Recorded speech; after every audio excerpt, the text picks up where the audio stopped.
Welcome, everyone. Happy Monday. It was a veritable bloodbath at the box office for clowns. That's right. Joker Folie à Deux was unseated by Art the Clown in Terrifier 3, the #1 movie at the box office this weekend, an independent film made for $2 million, 1/100th of the budget of Joker 2, and we will talk about it. Plus, tons of news stories, your comments and questions, and a veritable diversity. What am I saying? A lot of diverse opinion.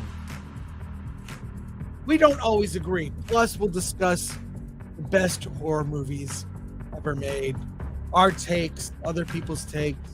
We'll debate it. It is the season, Halloween. So let's get things started. Let's go.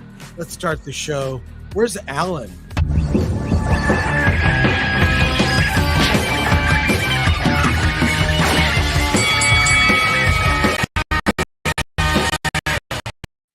Hey, everybody. Welcome. Hey, Chris. Hey, everybody. What's going on, buddy? Introduce yourselves here while we get started. A couple people are coming in late. We've got Robert Meyer Burnett joining us, Verbal Riot, the DA. They're, I don't know. The time did not change. They're not here. But let's go. Hey, what's going on? I'm Epic Mike. I am part of Epicverse Studios, independent studio who's focused on getting back to making good stories and not filling them full of DEI or woke bullcrap. Yeah, and I'm excited to be here and hang out with our buddies. So, Angry Badger, what's going on? Radicalized by Gary. 3 videos a day. I stream every day, and now I'm lucky enough to be here and get to read super chats and other things on Film Thread. So a cornucopia of diverse opinions. Hey, I'm the script doctor here to diagnose all of Hollywood's ailments and prescribe a great treatment to restore our entertainment films back to what they were. Alan Ng, editor-in-chief of Film Threat, and let's stop clowning around and get the show started. Yeah. I like the tail in the background. That was cute. You were dying to say that. yeah, You were dying to say that. Oh my God. And real quick, Lord Thoth, our trusty mod, says like, share, subscribe, hit that bell for notifications, sign up as a member, join us on X, Discord, Rumble, and Instagram. Buy our merch. Go to shop.filmthreat.com. That's right. Only a few, it's 23 days left, actually, for the election collection for Film Threat. Only available until November 5th. We have spooky season shirts, the election collection shirts and buttons, only till November 5th. What is that, 20 some odd days? Other shirts and whatnot. Love it. Get one of those. And I got to point something out here. Before we get things started, I was at Monsterpalooza this weekend. And if you are a member of the channel, I did a little 20-minute tour. I'm not going to show it because it's only for members. But I ran into someone. Oh my God. Is that Alan right there? So I think it is. That's Alan Ng right there as Art the Clown. They're memeing already. I know. That's memeing crazy. already. I'd buy that for $1. I was there at Monsterpalooza and ran into, it's only like a 30-second video. I'll show it real quick. We got to see this guy. So what's the problem here? Well, see, when you have a little issue, you spill your cranberry juice, cran apple. Just really stubborn, especially the more special the sheets are. These are from Santa Fe, just very special sheets. So I'm trying to find a place all morning. Manhattan is nothing. I know this place left me right, but what can I say? I'm also trying to get my videotapes returned too. It's errand day. We've all been there. It's life of an executive. So that was my Monsterpalooza. If you've ever been, it's at the Burbank Marriott. And for members only, I did a tour of the con because I love posting things for members only. Hey, and here he is, the DA. I see the DA's chair. Hey, what's going on, fellas? How's everybody doing? Chair stream like as. All right. Good to see you. Oh, What an sorry to be Feels late. good. Sorry to be late. It is a Monday. We have a couple latecomers here, but we're going to get into it. I want to say thank you to everyone in the chat as people are rolling in. All right. First topic. We'll get to the box office, Alan, if you would. Crazy. This is really the weekend of Joker, Voyadu versus Art the Clown. Art the Clown in half the theaters is the #1 movie at the box office. 1/100th of the budget of Joker Joker 2, which cost $200 million.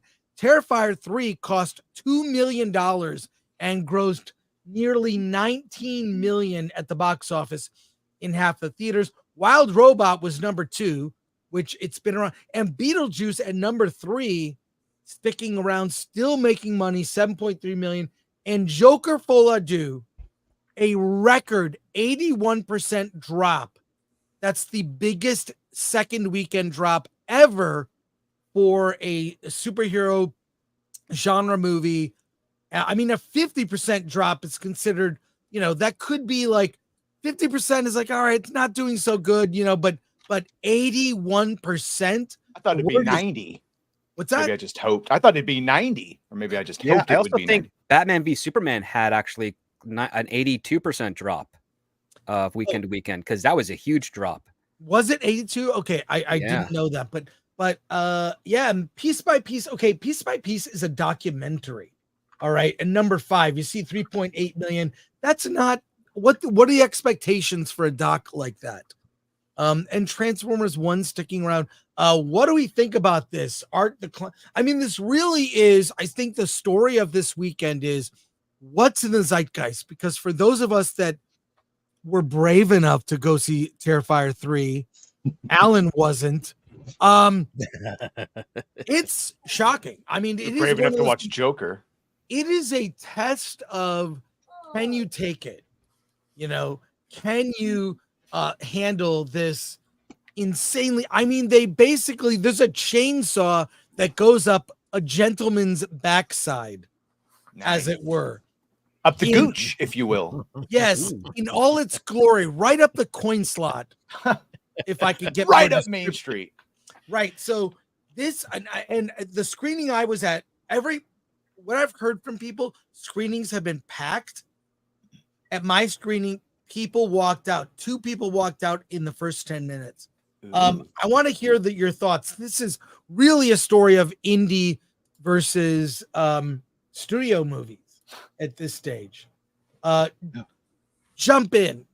Open debate here about what these numbers tell us about where audiences are. I can see You that. pay attention to Quality your over budget. That's the best part. Like, it's quality over budget. Sorry, go ahead, DA, because I didn't. No. Please continue. I got some thoughts. I'll lay those out, but go ahead. Yeah, I think it's just the best kind of like North Star we can have, a good trailblazer moment of, hey, for $2 million, you can make 18 to 19 million in one weekend.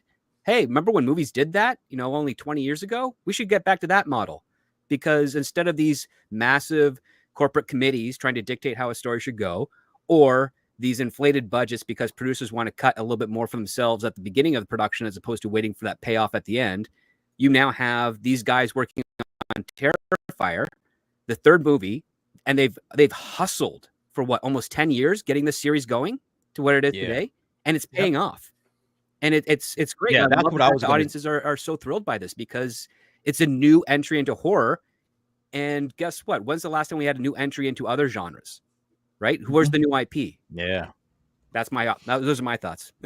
No, I was going to say something to that effect as well. Just that they've been building on the Art the Clown character, building him up. It's not like this $2 million movie just came out of absolutely nowhere. No, the previous film, I think he only had a $250,000 budget, but he did enough good work where he built some loyalty from the fans, from the audiences. They trust him. And so this film has already eclipsed the box office of the last movie in just one weekend. I think the last one only did 15 million worldwide, which again, for a $250,000 budget is phenomenal. So this should give all of the filmmakers out there, the creatives like Epic Mike himself, this should give you a lot of encouragement. That's like, yo, people want original new things. People are dying to get there. I thought that Terrifier 3 was, fantastic. I loved it. This is my jam. Okay. Horror is my jam. And I absolutely loved everything about this movie.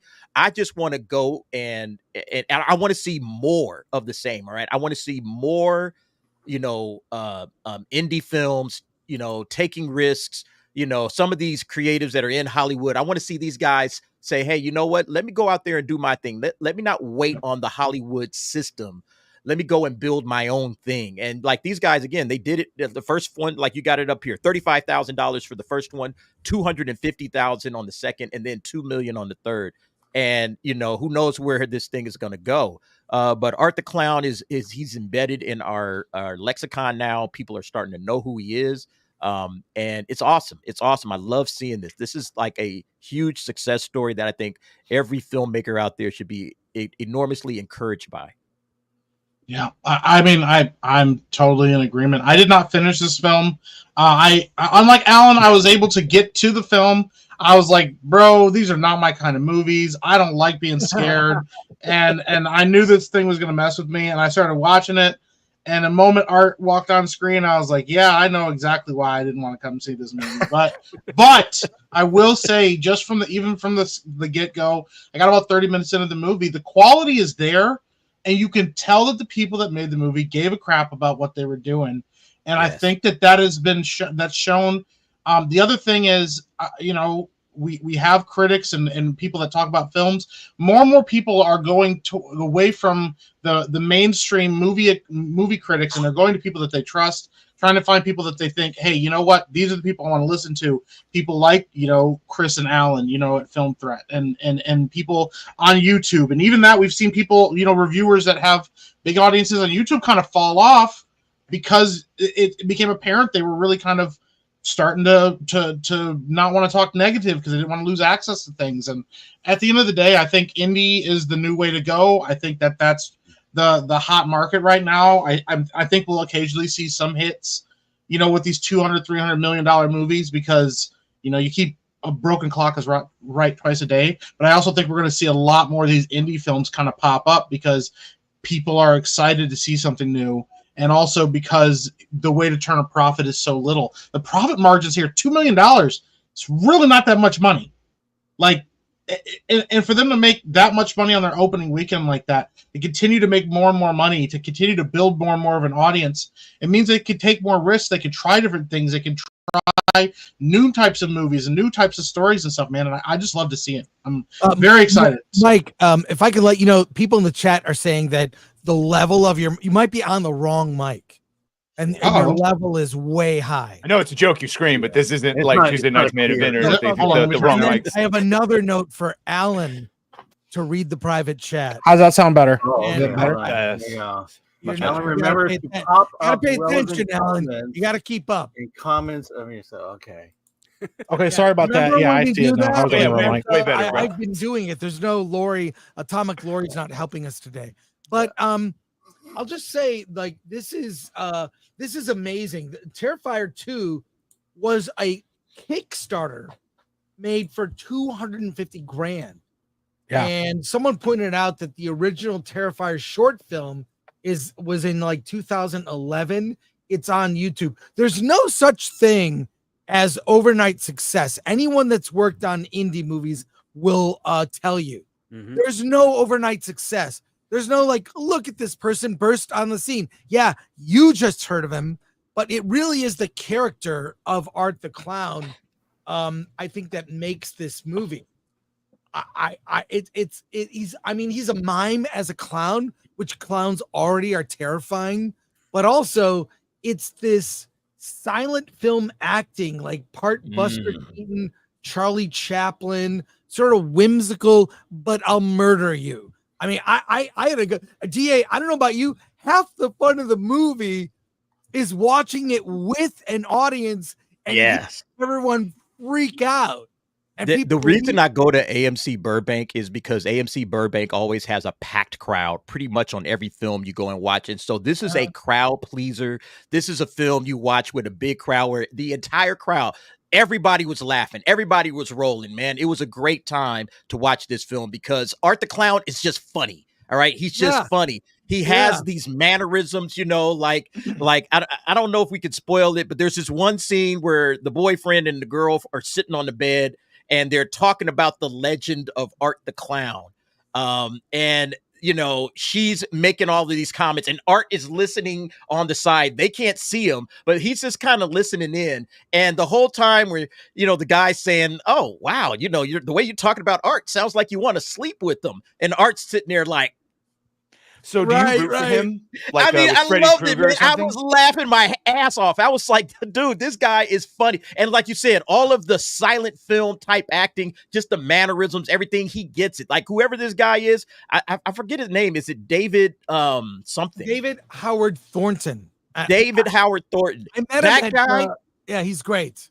He is phenomenal. And So do you start rooting for him? And the end girl, Lauren Lavera, I'll answer it eventually. she's The great. final girl. The final girl. Thank you. Yeah. She is awesome, man. I mean, both of those two make the Terrifier series, in my opinion. And it's going to get a sequel. It's clear. I can't wait for the Terrifier 4. I'm looking forward to it, man. But yeah, you're right, Chris. Like the audience loved it. It's watching this with an audience, seeing all the crazy kills, seeing the laughter that Art is, you know, the humor. All right, these guys clearly have a sense of humor. They understand their audience. They understand the character. You know, something that Joker apparently didn't do. They didn't understand who they were making their movie for. And that's why that thing flopped and, you know, Terrifier succeeded. Now, some people in the chat were asking how this movie got distribution. They just went direct to AMC, so they are independent. They might have created a blanket company to distribute it themselves, but they just went to AMC.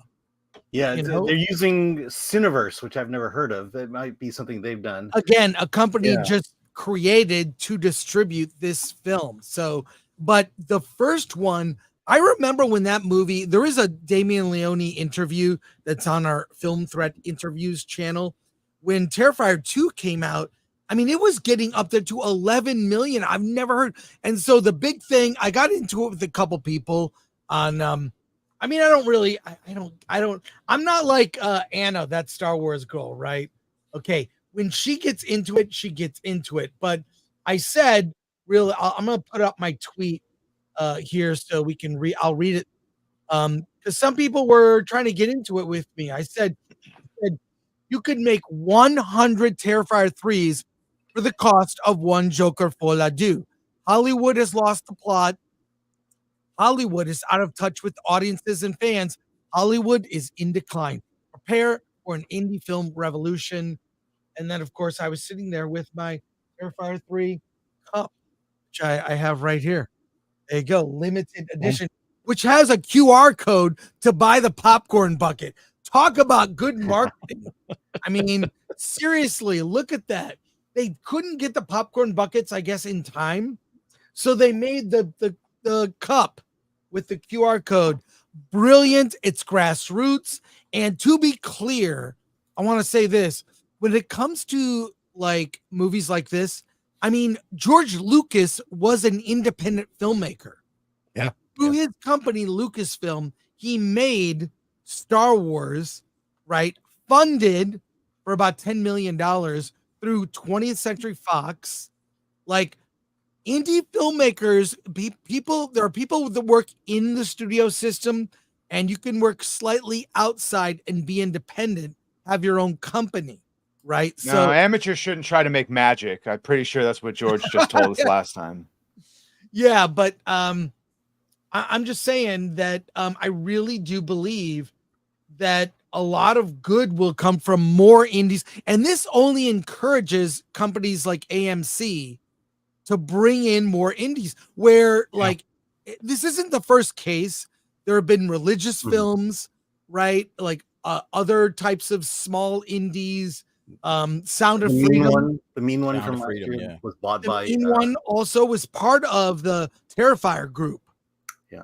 They So put this that. begs the question: which studio should buy the Terrifier series from Damien Leone?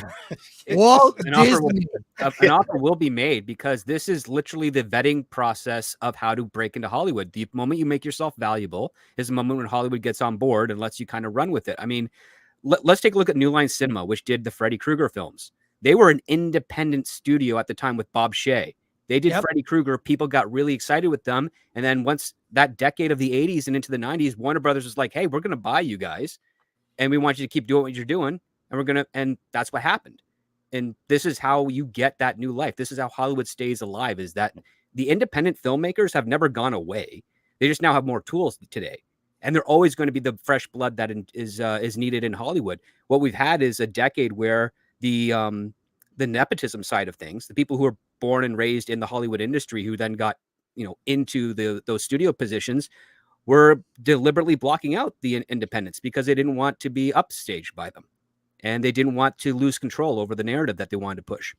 But it's clearly showing at the box office that, hey, you can't force independents to not stand out because they're going to do it eventually anyways. Yeah, I think part of the success is the internet, right? And he is making this for fans. It's not a traditional horror movie. There are these gore scenes that are like Grand Guignol, if you know what that is. Just look up Grand Guignol. It's a gory kind of performance art that was around the time of vaudeville or predated vaudeville, that were gore shows basically. And this kind of feeds into that. I mean, it is about these creative kills, but I want to talk about where this series is going to go, because the movie doesn't end on a cliffhanger, but it does end on setting up where it goes in the next movie. Here's what I'm looking forward to, and I want to get your thoughts. Doesn't matter whether you've seen it or not. We have seen horror franchises that go well into the double digits of sequels, right? Halloween, Freddy, Jason, they get more and more ridiculous. This thing, Terrifier 4 with Art the Clown, has begun in a ridiculous way. I can see Art the Clown going to the White House. I can see him going to outer space. Okay. I can see him going to a camp or a beach or a cruise line. You could do basically mocking the way we've seen these franchises. A cruise ship would be great, because especially if you find out behind the scenes that the shocking amount of people that die on a cruise ship every single time it goes out would fall right in line. I can see him having a little person mascot that helps him. A mini Terrifier. John Winslow, if you're in the chat, this could be your moment. Lil Terrifier. I mean, what's cool about this series is it can literally go, because it's all about the gore set pieces, right? That's really what it's about. I can see it just going in all over the place, and I hope it does. So I'm not sure. All I'm saying is, as long as it stays not corporate, right? And avoid the pitfalls that happened with the Saw franchise, I think, too. Yes. Like all these franchises are like, 10 plus in the series. I can see this going in up to 10. I don't know if Damien would direct all of them. Obviously, he owns it. But and even I talked to him at Monster Palooza when it was in Pasadena in June. We had a whole conversation. And I asked him about, there's a lot of bootleg Terrifier merch, like shirts and toys. And he said, I love it. He has officially licensed stuff. He doesn't care about the bootleg stuff because it just builds up the legend of Art. And David was there too, signing autographs and doing pics. They're really these guys that, like, we didn't plan on becoming this successful. We were just trying to make a gore movie, a horror movie we liked. So I don't know. I haven't reached out to bug him to be on the show, but I want to get him on the show. You should, because wait till it ends up being like a Mortal Kombat DLC character or a, Dead by Daylight or something like that. Right. I can see it with the license going everywhere and the series just getting nuts. So look at these suggestions from the chat. Terrifier Cyborg. There's great suggestions. Just Art the Clown School for Murder, you know? yes, just everything. Throw it all. It's almost like that sketch from Key and Peele. Maybe a nice family show about him trying to the settle Gremlins down 2 and sketch. raise some clowns. Gremlins 2 sketch where he pitches ideas. People pitch ideas for Gremlins 2, and he just says it's in the movie, and all of those things were actually in the movie. They're so bad. How about the Terrifier? Dogs. It's great, John McDanger. Thanks. That's They're great. all. You could do anything because, while yes, it's a horror film and events are serious, it's also a comedy. I mean, it is. Oh yeah. DA, what was your audience like? Dude, and the audience was rolling, man, the entire time, man, from the very first kill all the way to the end. I mean, it was just a laugh riot, man. It's a comedy horror. I think it's more comedy in my opinion, because look, I'm well baked into horror, so nothing bothers me anymore. I was surprised to hear people were walking out and they were grossed out and all that kind of stuff. I'm like, really? I guess my mind it's gone so far. I've seen it all. Like nothing. Everyone is turned grosses into me out pussies, anymore. DA. That's what's happened. But my pretty point much. is that if you're at Terrifier 3, you should know what you're in for. Yeah. yeah. I thought it was a comedy. I laughed my ass off, man. I had such and the audience was rolling, man. So yeah, I don't know. I don't know where you could go with it when it comes to these ridiculous concepts. I really want him to finish off his trilogy, or I guess not his trilogy, but his whatever you call 4 films in the right way, because you can see he's starting to build up the lore and he's starting to get back into this good versus evil battle between Art and Sienna. I want to see that come to fruition because I'm actually digging the story. But after that, go for it, man. Balls to the walls, whatever it is you want to do, go insane. That would be awesome. Just to see Terrifier step into some of these other like crazy ideas that we're seeing in the chat. But I loved it, man. I want to see Art the Clown go to Hollywood. Art goes to Hollywood. Well, it has to stay holiday based, right? Because all of these have taken place around the holiday, 4th of July. We've got a lot of holidays that don't get a lot of horror movies. We had Thanksgiving. Yeah. Where's the 4th of July horror movie? Have we had one of those? That's just themed and based in, around Independence Day. I don't know. There's something you could do with that. But I'll say this, the ratings, we saw that Joker Full Ado had like a 30% in the 30% critics and audience. So critics and audience were united in their disdain. Terrifier 3, 76% on Rotten Tomatoes. That's good critic score. And 89% on Google Like. It's 7.1 on its 89% audience score.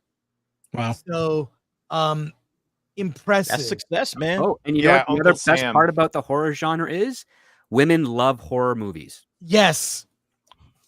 Look at that. True. 89% audience, 76% critics. I did not expect that. So it's, compared to Joker, it's much more beloved. Certified fresh and hot. Yeah. Although my vote is I wanted a musical next. They could make it work. They could make it work. Take a shot at Joker. Yeah, make he's it a mime. He doesn't talk and much less sing. How's that going to work? You got to have Art be the one that's singing. He just kills the people that are singing. Well, I've got other topics, but I want to, before I move on to our news topics, I want to move on to the colossal collapse of Joker Full Ado. Yeah. Beaten by another clown. What do we take from this? Does Warner's learn their lesson? Are they unwilling to take a risk on a... Stop letting them use our toys. That's the only thing I want to say. Stop letting them use our toys. They ruin them. Yeah. Well, I think, look, Todd Phillips has stated he's not a comic book guy. He used the skin of the Joker's origin as a way to tell a different story. A story about mental illness, about class disparity, about the forgotten corruption people and in justice society. and medicine. Something the yeah. Penguin just did far better last night. So Yeah. no I thank haven't you. watched it yet. I can't wait. Oh, 10 out Oh of my 10 is all I'm God, saying. man, you That's missed what I hear. probably the best Everybody's episode. favorite. Go watch 10 it. out of 10. I want to like I don't know. It's something that to me was like a perfect summary of what happened with Joker was Francis Ford Coppola congratulating Todd Phillips on the Joker 2 and being like he's ever since The Hangover he's been one step ahead of the audience. Yeah. I'm never doing what they expect. And he's like, congratulations. I'm like, look at these two guys watching their films go down in flames, patting each other on the back like, man, good job, pal. Like It's who them. who doesn't love to watch their art, go up in flames like that? And to No, me, I go ahead. I was gonna say, I think Francis Ford Coppola was saying, "Congratulations, you made a movie worse than mine." Yeah, right. Yeah. I think it's very. Go ahead. Well, here's my question. Badger, you said stop playing with our toys, all right? But That's allowing really him to play with them. their allowing Todd Phillips to play with their toys for the first movie led to $1 billion. Okay, so that's the question. Will they continue to allow that? Because my big question is, why did you allow the second movie to get made? The first movie, it made $1 billion, and then you tripled the budget, and you made the second movie a musical. How did this get greenlit? That's my question. Because apparently James Gunn didn't really have anything to do with this. I think this was greenlit before James Gunn disavowed it. stepped in. That's right. But I mean, why would you not like? I don't know. I guess James Gunn couldn't pull the plug. Maybe he was under contract, and that was that. But It who was a greenlit previous this deal. before that? That's insane to me. Oh, it was Toby Hamada. Emmerich, Pam Abdi, and Mike DeLuca. They did this. They pretty much gave Todd Phillips a sweetheart deal to convince him to do it because they wanted all of that money because they didn't get the portion of the box office for the first film because it was split across so many other productions. So this was their greed getting in there. And then on top of that, they also convinced David Zaslav this should work because of the successful metrics of the first one. Zaslav's not going to fall for that again. Not from these people. And we are actually also very fortunate that those three individuals are not in charge of any of the major IPs at Warner Brothers. They're supposed to be looking for original low budget films for Warner Brothers Studios. James Gunn, on the other hand, he had nothing to do with it. That's why it's not a DC Studios film. It had the stamp at the end because it uses locations and character names. But I think I'm still stressing to try and find people tell me, like, what's a cringe line from Joker 2? What's the thing that makes it really, like, horrible? Because I understand it's not well received by fans. They wanted a different direction, and I empathize with that because you felt like you were going to be set up for something bigger. But I also can't dispute the fact that The Folie à Deux is a very authentic sequel to the first one because he's not trying to pander to an audience that wants a Joker when he said, I'm never promised you a Joker anyways. Bro, even if I liked Arthur, I would have still hated it. Well, I would say this. I think it's great that Terrifier beat it because Terrifier is a more authentic clown of what it's supposed to be, where Joker is a different story that's just using that character as a veneer for it. And the audiences have said, this is what we want more of. And I'm like, yeah, that makes absolute sense. Yeah, it's interesting because my local theater this past weekend, the IMAX that was showing the Joker movie was empty compared to the small theater Terrifier 3 was in that was full. And I can tell you, the theaters want little successes like that over a giant theater full of nobody in it. Right. Yeah. Well, I mean, the thing is, like, you make a movie like The Joker, and it's a success because, one, people are curious about it. People that don't know much about the Joker other than he's a comic book character are going to it. But at the end of the day, the hardcore fans go and watch this and go, man, this is a pretty good character piece on the Joker. It feels like they actually tried to respect the source material. They tried to respect the concept of who the Joker is and the theme of him as a character and what he's evolved into over the years. And even some of the whether what was real and what wasn't and all this stuff. I've said this before, but like in the comics, at one point, Joker says, if I had an origin story, I'd want it to be multiple choice. So it's like, it's a good line. Yeah.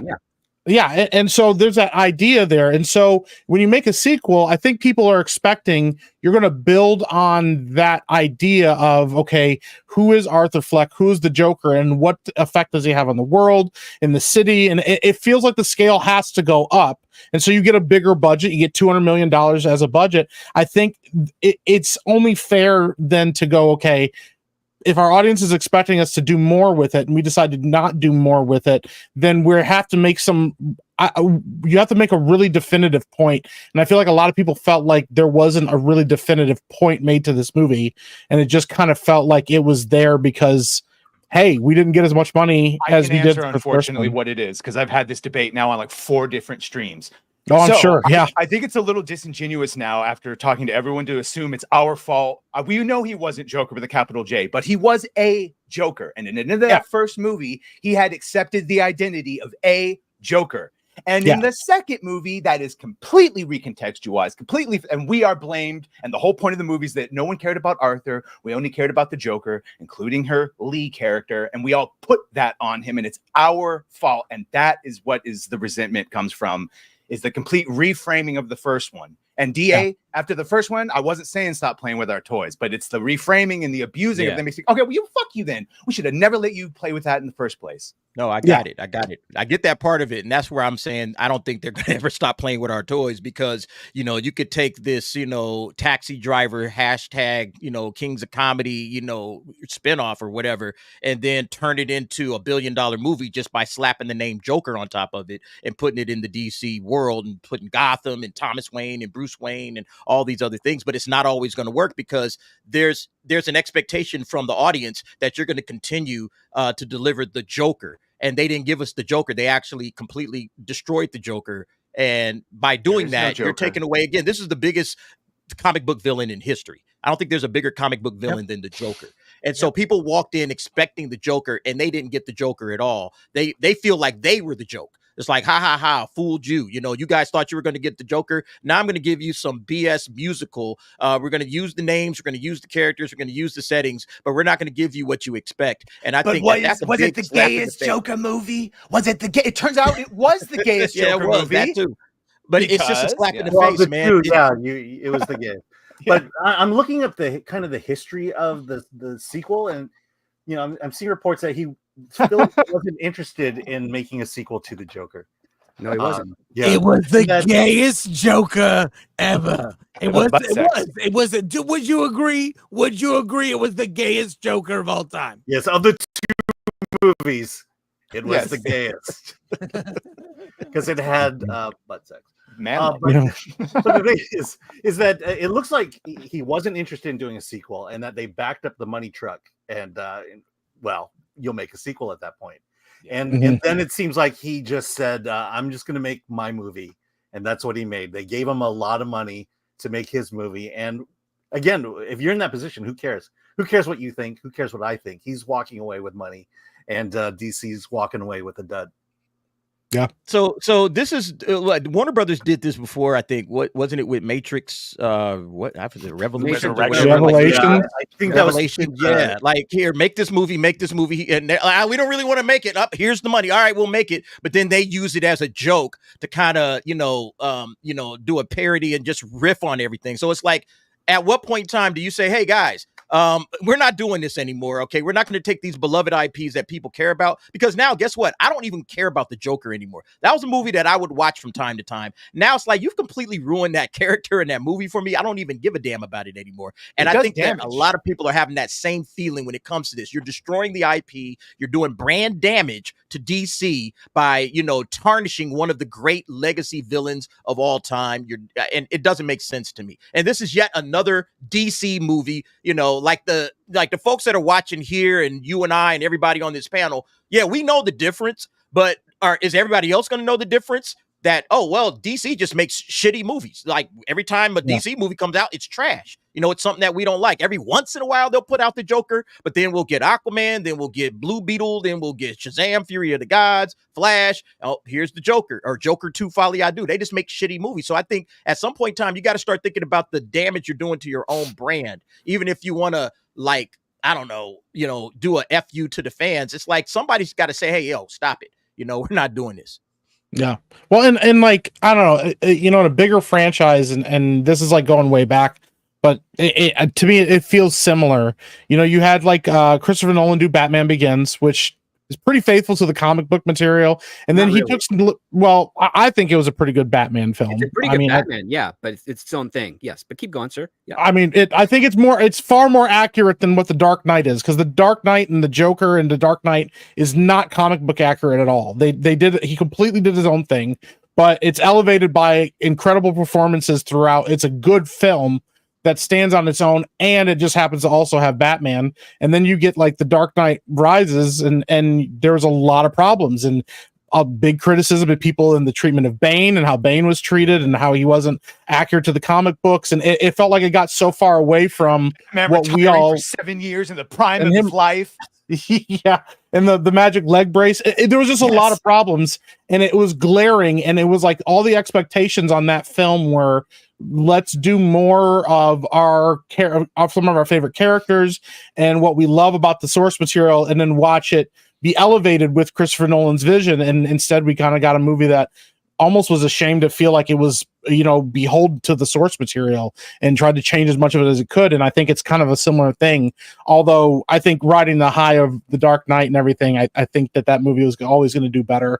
But Joker didn't have that same kind of, I feel like the Joker 2 didn't have that same kind of hype going into it. So I also think it wasn't well marketed to what it was supposed to be, because it was just really clips of of like the musical set pieces, but no real understanding of like, well, what is this movie going to be? Like you watch the trailers and you're like, okay, so we have a courtroom scene, we have these musical numbers with Harley Quinn, but what is it telling you of, right? And then conversely, I mean, you have Christopher Nolan in The Dark Knight Rises. He went through the same thing that Todd Phillips. He didn't want to do The Dark Knight Rises. He was embarrassed about doing Batman at that point in his career. Todd Phillips, at least, I will say this: the audiences didn't like his movie, but I don't think he phoned it in the way that Nolan did for Dark Knight Rises at all. And yet, I'd And I rather don't watch think any that actors movie. did either. Yeah, and I'm pretty sure he didn't get a participation deal, or didn't want a participation deal. Yeah. with Joker. Just Well, look, we'll see what the fallout is going to be. I'm of the opinion studios rarely learn the lesson they need to learn. There's a clear lesson based on decisions, right? And you look at it and they never learn, it seems. They never learn. they see success and they want to replicate success. Yeah. And, that's how they make decisions. Gotta crawl before you So walk. speaking of destroying franchises, you may know this story here. I will share screen. You've seen this. A lot of channels are talking about it. This is like a couple sentences it's based on the Star Wars sister, the transgender Clone Wars hero explained. It's basically like a couple of lines where this transgender clone trooper met Anakin.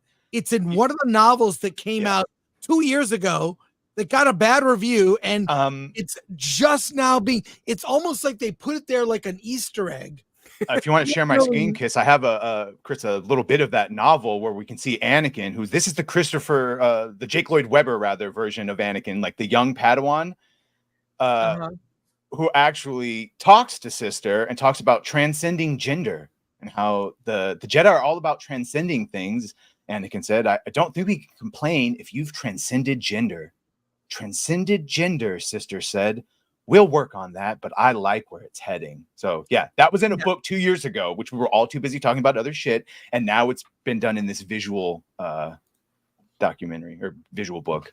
Well, okay. So look, to say it's not your father's Star Wars is an understatement. Now, I don't know what Star Wars is trying to be. And first of all, by the way, I don't care.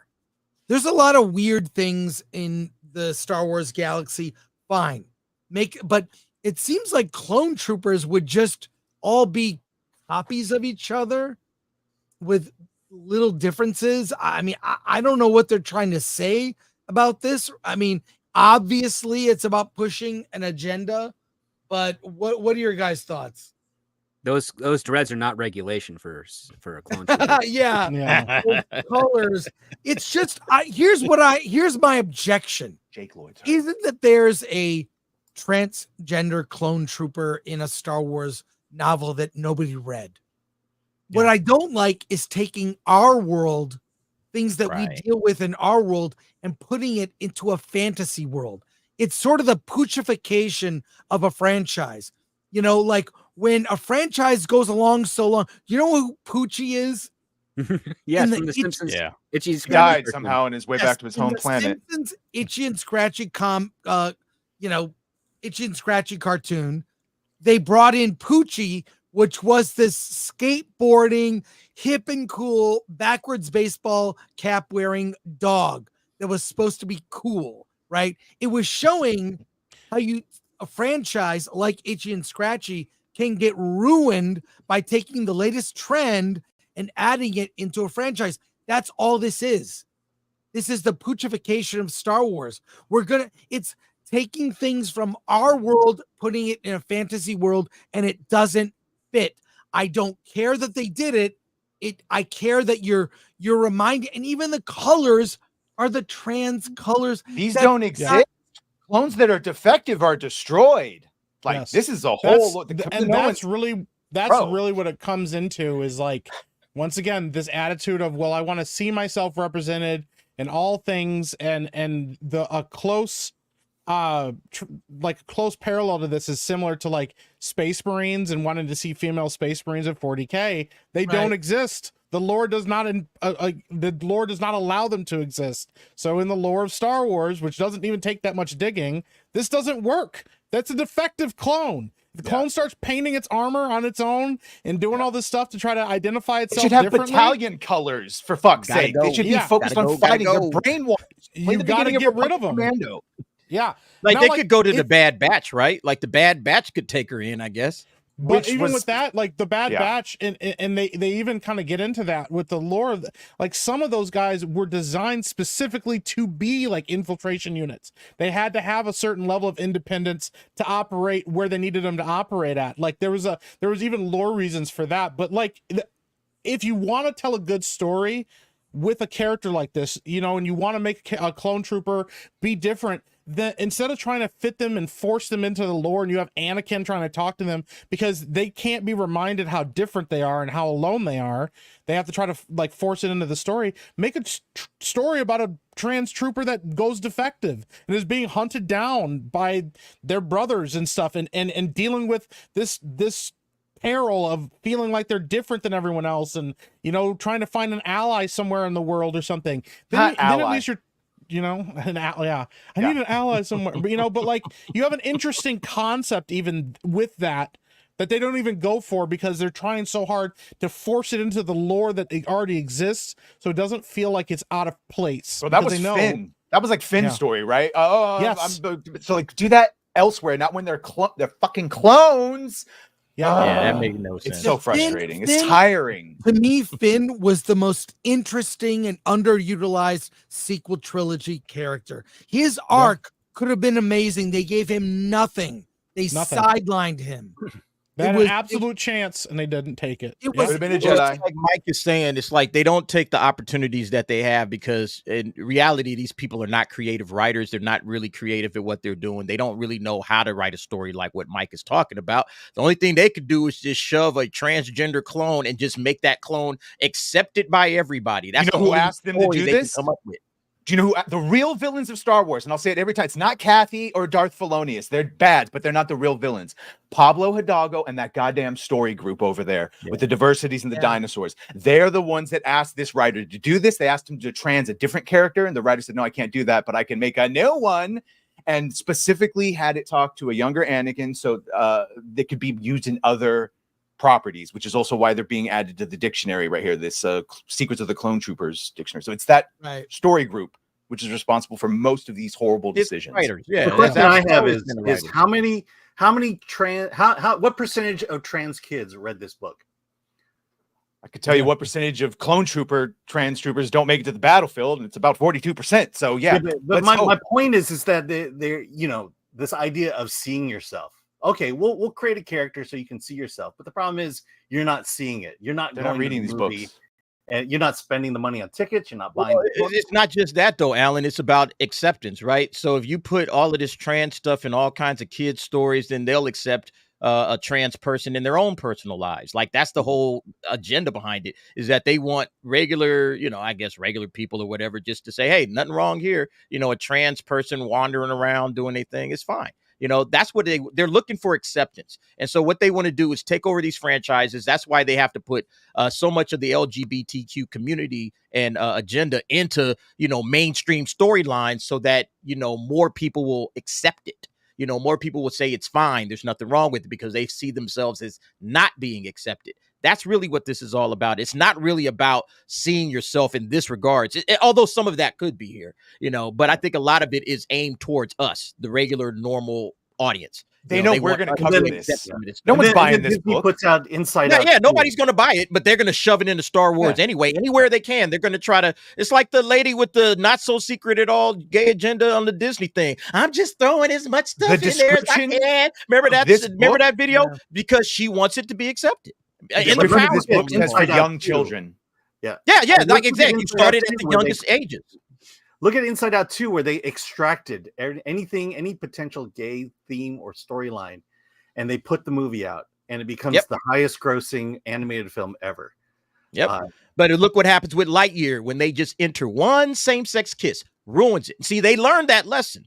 They learned the lessons that they needed to learn over there at Pixar. It's like, hey, man, we put any of this stuff in there, it's not going to fly. Most people are going to walk away. So we got to extract it all, and then we good. And so you're not attracting a broader audience. In fact, you're contracting your existing audience.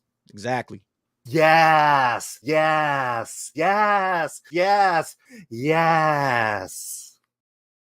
I love it. Say it, Alan. No, I it's almost exhausting to talk about this. It's like it is. They literally probably put that in there to, get the reaction we're giving it right now. But I just think it takes you out of it. It's not as if sci-fi doesn't comment in a way that is beneath the surface, right? There's something you could say, oh, I can see that in our world, but that's the Star Wars world, right? There's an allegorical aspect to it because sci-fi allows you to comment on today's issues. But the thing about what makes sci-fi last ever long is that it doesn't talk about the specifics. It talks about the broader approach. Take a look at something like Soylent Green. That's about, poverty and loss of crops and possibly maybe even like change in ecology. But it was important at that time because people had no idea what was going on as the economy was kind of collapsing around everybody. So that's what it was basically saying. Like, what happens when the economy collapses? What type of new class comes in to take place and to take advantage of people over that and explore that world for you? It wasn't talking about, geez, there's gas prices going up and Tricky Dicky over there is claiming he's not a crook and blah, blah, blah. Those are all too specifics. You don't need that. You just need the generalization of it. And then you make it specific to your own universe that you're telling a story. Classic political truths, i.e., it wasn't Bush that George was referencing; it was Caesar who never gave. But you could just make the analogies everywhere. That's yeah. So they're right when they say Star Wars was always political, but it's not that political that they're talking about. It's just classical. There weren't the specifics, but George Lucas was like, no, it was basically like the fall of Rome or an empire going against and oppressing a smaller regime and back and forth. Those are the abstracts that you see parallels of it, but it's not indicative of that. Well, look, this segues nicely into the next story that I have. Now I know. Here we go. This is the last time. Oh no. We will talk about the Acolyte. It's going to be the absolute last time. But Leslye Headland, she said something, and we got to talk about it. Who are your people? I don't have people. I'm alone.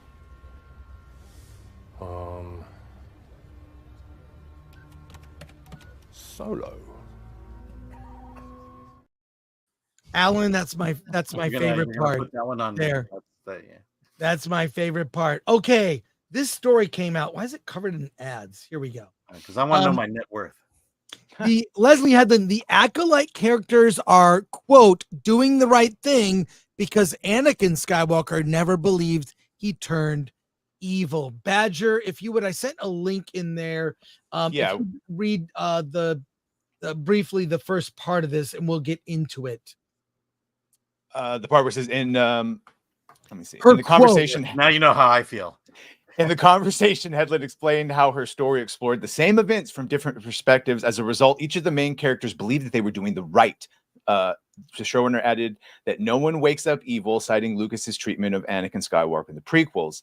The characters in the Acolyte have to convince themselves they are doing the right thing.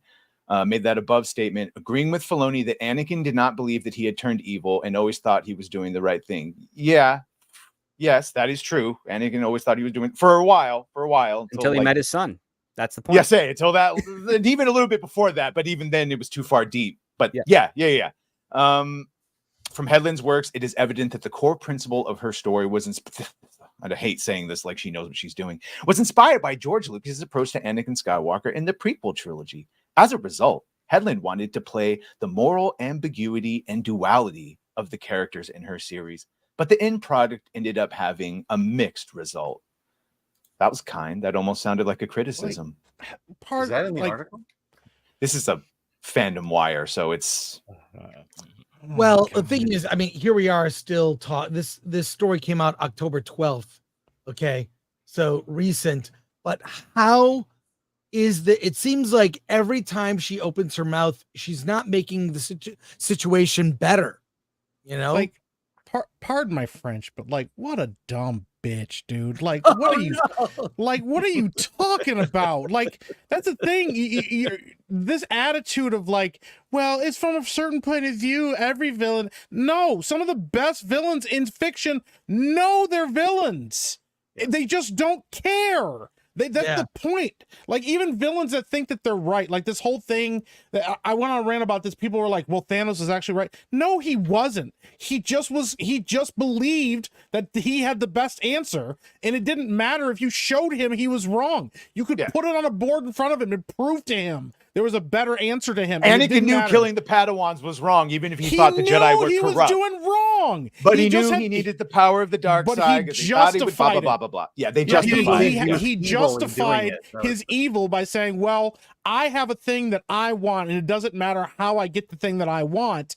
And right now, these Jedi aren't giving me what I want, so I have to find it some other means. Was he being manipulated? 100%. But you cannot tell me that man was sitting there going, I have to kill these younglings. It's the only way. No, he did it because he was evil. Like, that's the thing. Darth Vader was not evil, but he did it because he did think it was the only way. But justifying, you could make an argument. Palpatine's fucking, obviously, if he was pure evil, he wouldn't have been able to be redeemed. Now we're going to get into a goddamn. No, you're right. No, but yes, you don't have to be, you don't have to be pure evil to do horrible stuff.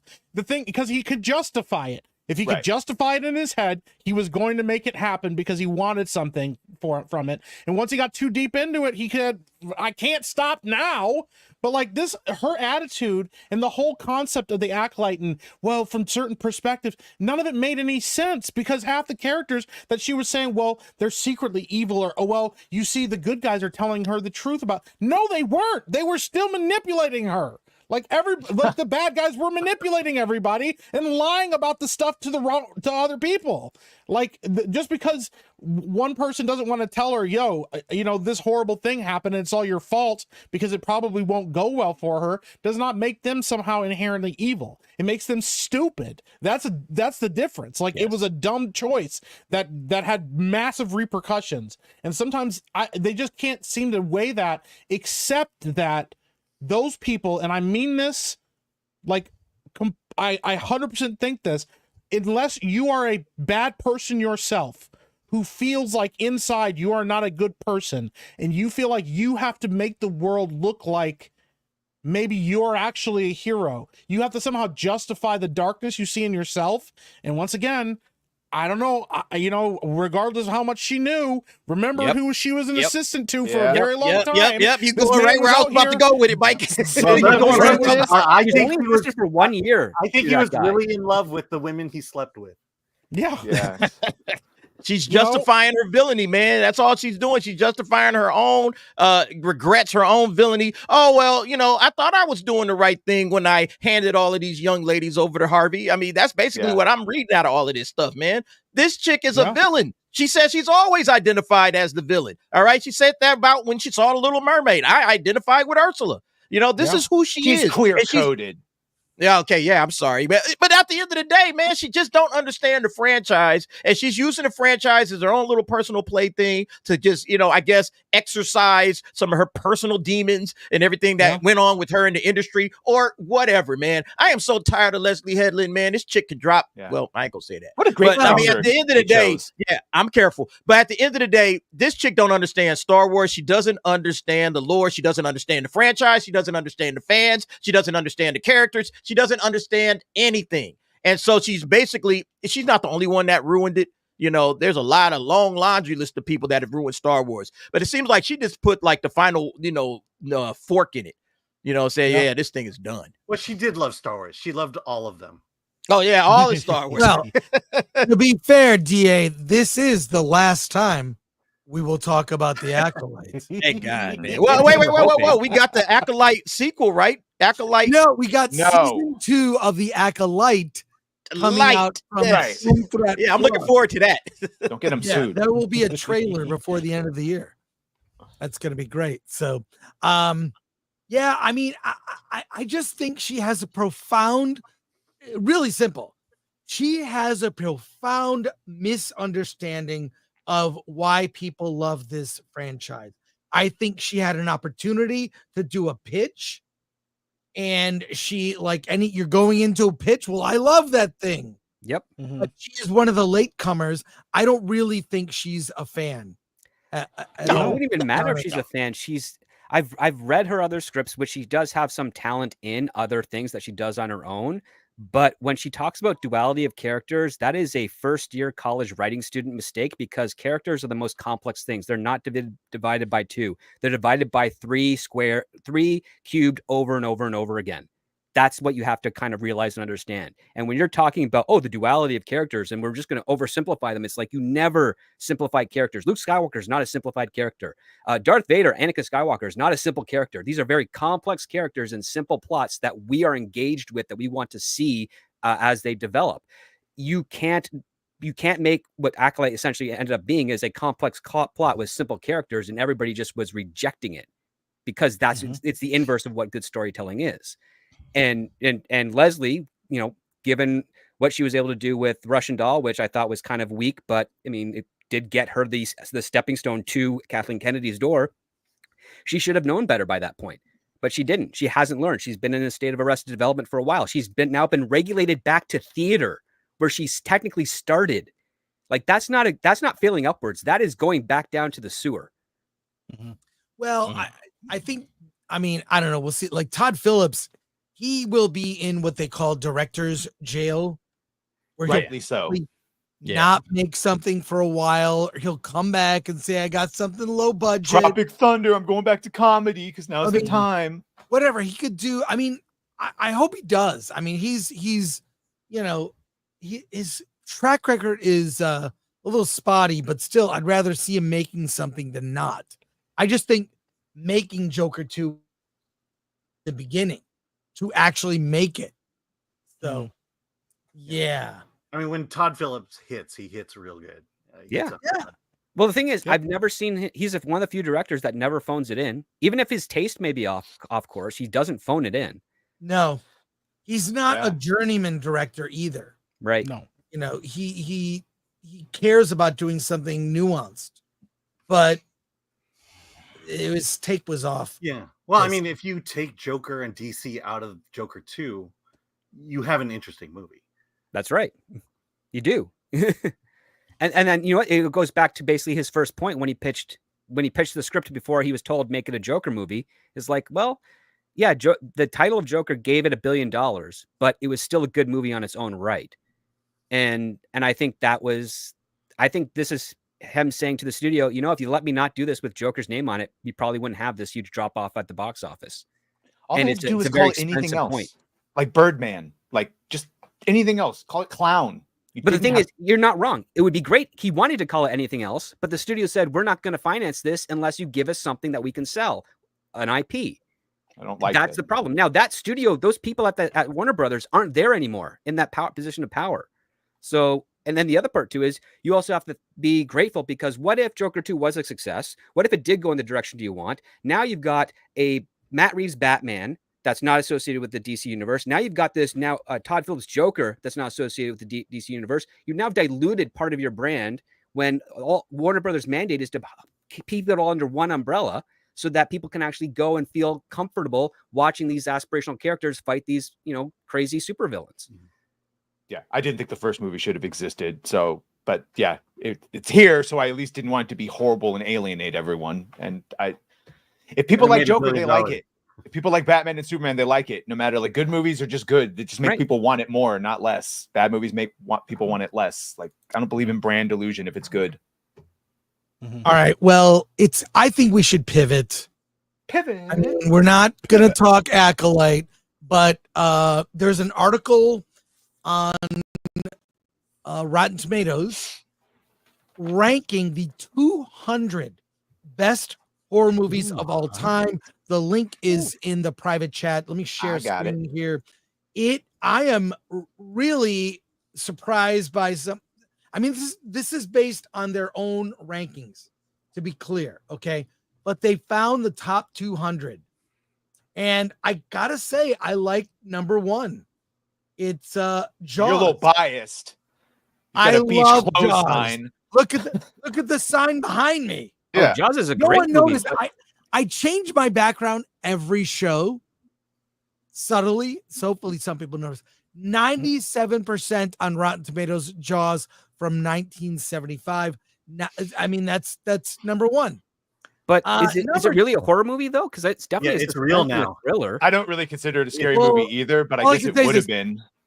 Rotten Tomatoes says it is. Okay, no problem. Number 2, it's actually come true today. Number 2, I completely disagree. It's a very good film. Let the Right One In. It is not number 2 at 98%. You guys have access to the list. What stood out? I mean, anyway, you could switch Alien 1979, ranked number 3 at 93%.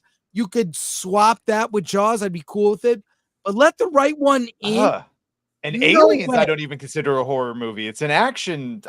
What are you going to do? I get what they're saying because it's got the aliens in it. But well, look, you guys have access to the link. I'll just give you the top 10. We'll debate that. I want to hear what Chad has to say. Well, Jaws, number 1. Number 2, Let the Right One In. Number 3, Alien 1979. Number 4, Get Out from 2017. Yep.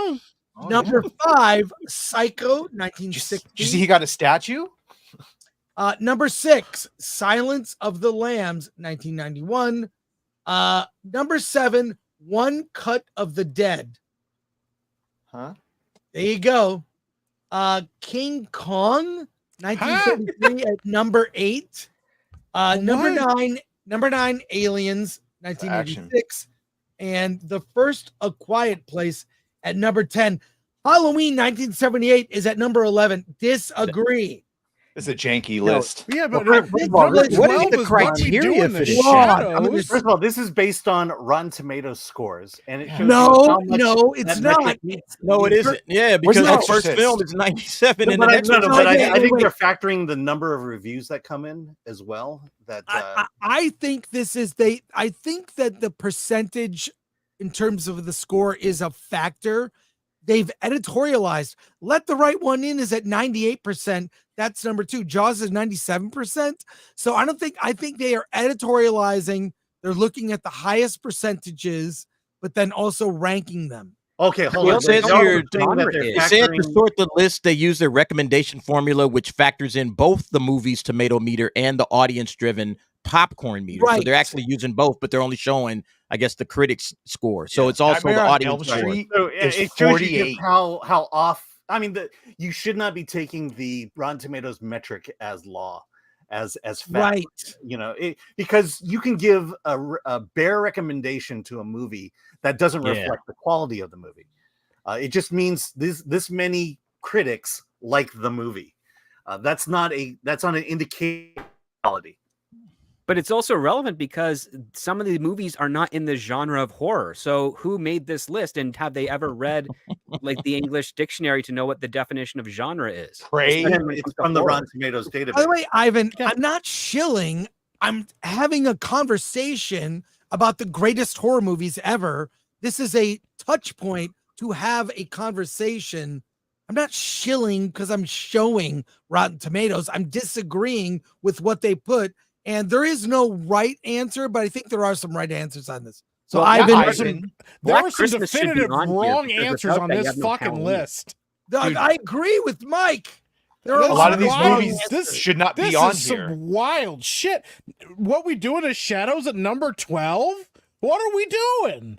Like, I'm not even a horror movie guy, and I can tell you right now. I don't take there are, this. I like, can't take this list seriously at all. Yeah, no, what? it's No. exactly. That's my point. They grabbed some random fucking intern in the back and they said, listen, we just need articles.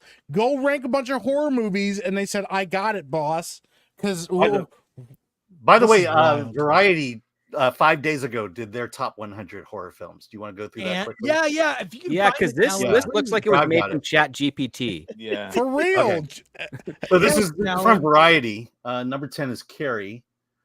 I Number 9 is the 120 Days of Sodom. Okay. Frankenstein from 1931. Audition 1999. This is very editorialized. Night of the Living Dead. Rosemary's Baby. Jaws. Psycho. The Exorcist. And Texas Chainsaw Massacre. Well, we know how old that person was, so the Yeah, but next it's a person would hell of say a lot Jason, better. Freddy, Hellraiser. It's a hell of a lot better than this list. Yeah. Oh the my majority of them are gosh. horror movies. Yeah. They did a much better job. No Wicker Man. Congratulations. Not the What a- bees. That's wild, bro. This is some shit. Yeah. That's Who terrible. did man. this? That's terrible. Who's in charge of this list? I gotta find out. That's what I'm saying. Because like, shame on you. Like go home, pack it up. You're done. You don't get to hang out anymore. Like that's Yeah, but wild. is there a consensus to the great? People talk about Citizen Kane being the greatest movie ever. Is there consensus regarding a horror film as being the greatest? I always felt Exorcist, I'll say in The my Exorcist opinion. has to be up there. It's traumatized it- a it's generation. definitely in my top Exorcist three. is number 2. Exorcist number 2, still yeah. to this day freaks me out. Like I okay. can't, bro. Fucking crab wall, all the things. It's just because you But all can't of fight them. against it. All the other Nope. ones, I can fool myself into thinking I could fight against Jason or all these things, but you can't fight against straight up possession unless Bro. you get the. The Well, Exorcist you can, on this but- Rotten Tomatoes list is 155. Fuck, and Freddy Krueger is 48 for Elm Street. Bro, 155. This Disavow. list is What are we completely- doing? Well, Disavow. look, all lists are some amount of BS, but it's Yeah, but fun Wow. to have the debate. Yeah. The Yeah, it debate is. fun. Yeah, but hey, listen, we're having fun. this is some wild shit, bro. Like who? I need to understand what the formula was for this. Like I don't understand. Well, they said it was the audience score and the critic score. But So- huh? But That's how what do they you said like in the there. genre Because you of horror have- when you have so many movies on that list that are not in the horror genre? Like Yeah, that's the yeah, problem. exactly. And they're not even horror movies. And who's I going saw back Werewolf to review by and Night. rate? That The Marvel, what is that? A Blackening. Marvel episode of Marvel was on here as number, I don't know, like 70 or something. Like what? The Blackening is rated higher than The Exorcist. The Blackening. Who? The How many Blackening. people watch The Blackening?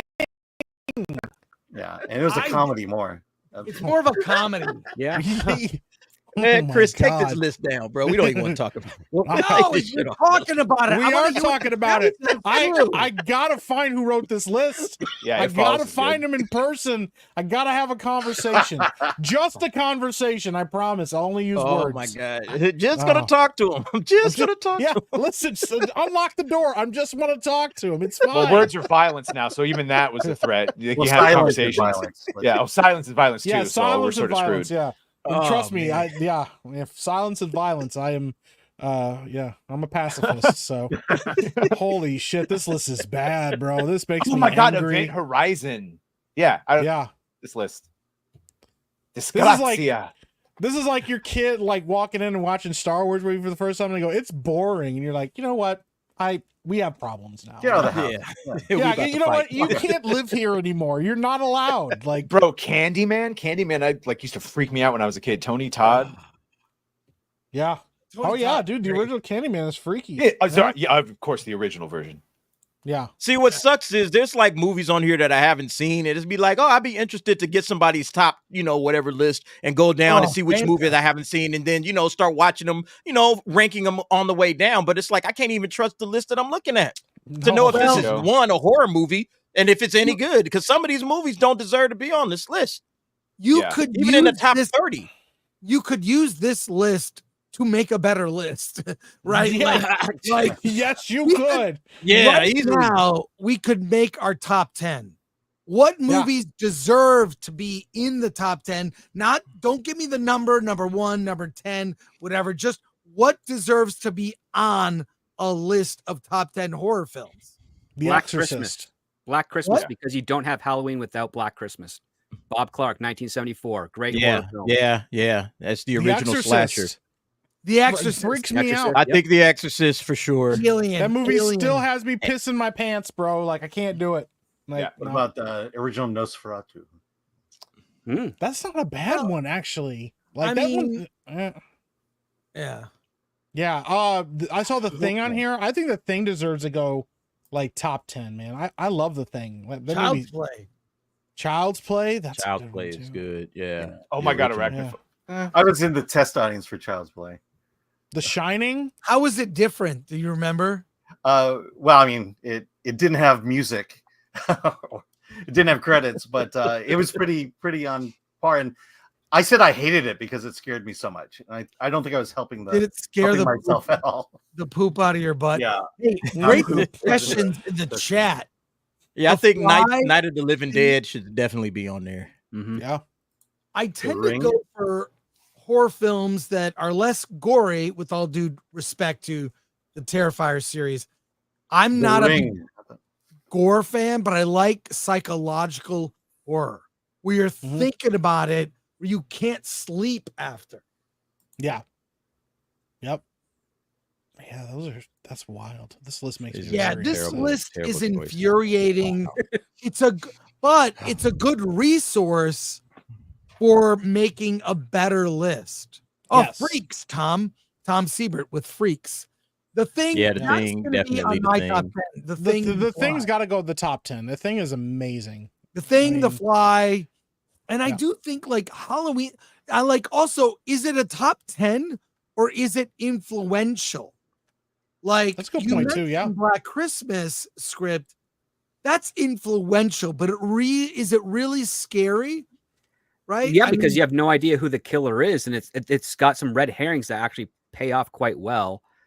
And I mean, it is a really well made film. That's the other part too. Like, it's not phoned in, it's not hackney. Because again, you could say, like, listen, Psycho is a great movie, but it's definitely far more influential with horror after the fact than it is as a horror film, because it's more of like, it's a dramatic irony, a suspense thriller of sorts in that regard too. Yeah, I just think that this list, someone mentioned in the chat that this is just a way to, sell horror movies.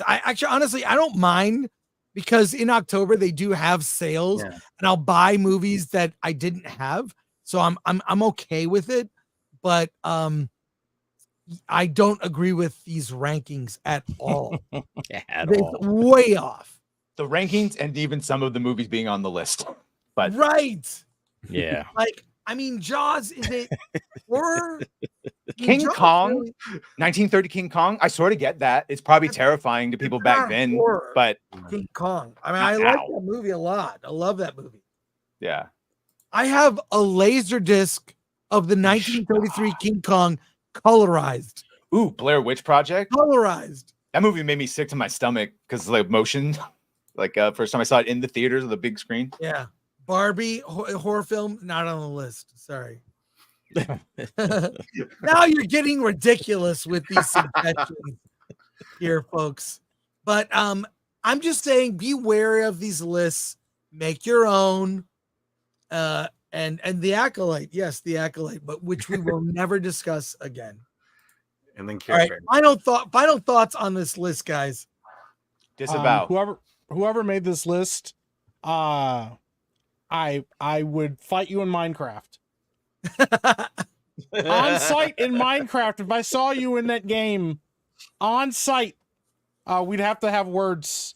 Yeah, this really bothered me in ways that I don't know how to describe. The English language doesn't have words to describe the anger that it welled up inside of me. So yeah, you did a bad job. Yep. Kudos on Chris for bringing this up, because he knew this was going to be a conversation topic. So he knew we were going to talk about this one. Oh man. And again, the value of a Rotten Tomatoes score.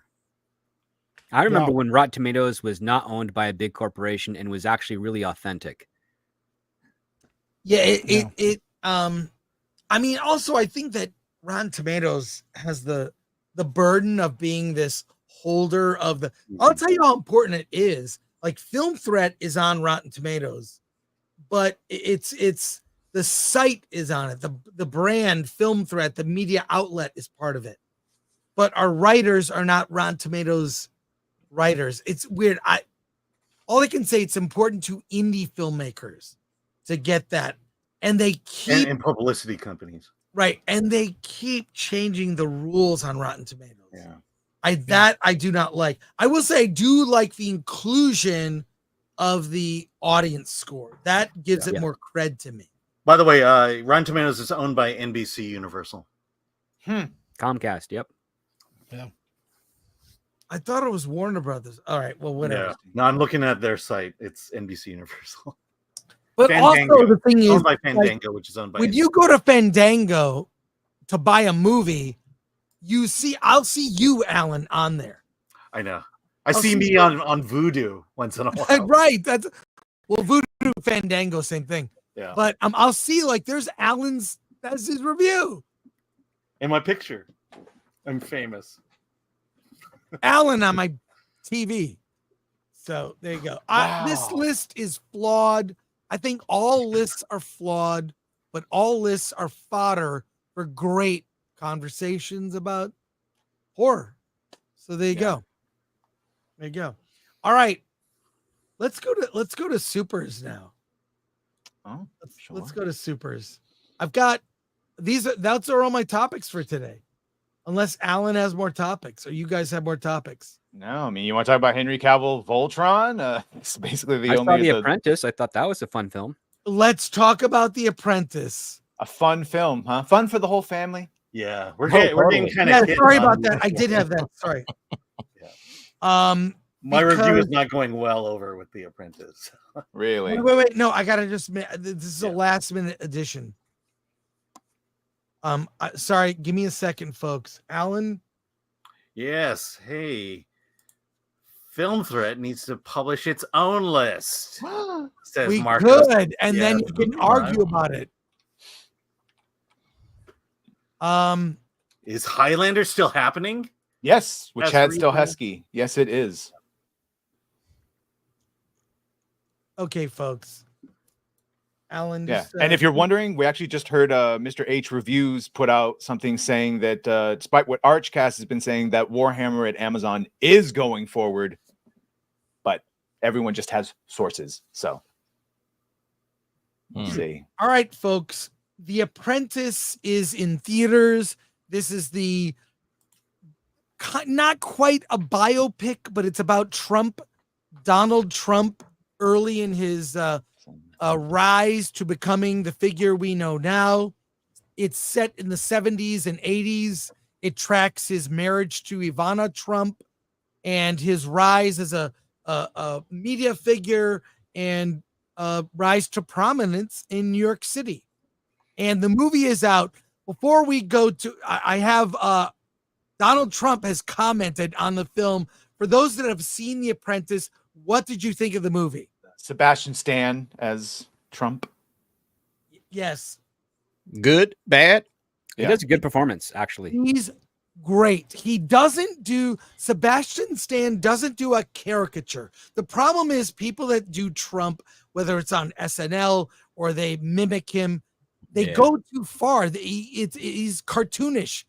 A lot of people do it too much, when they do this. You can't do it like that. You have to do it minutia. Well, it's subtle. It's so subtle. Script, you saw it. What did you think?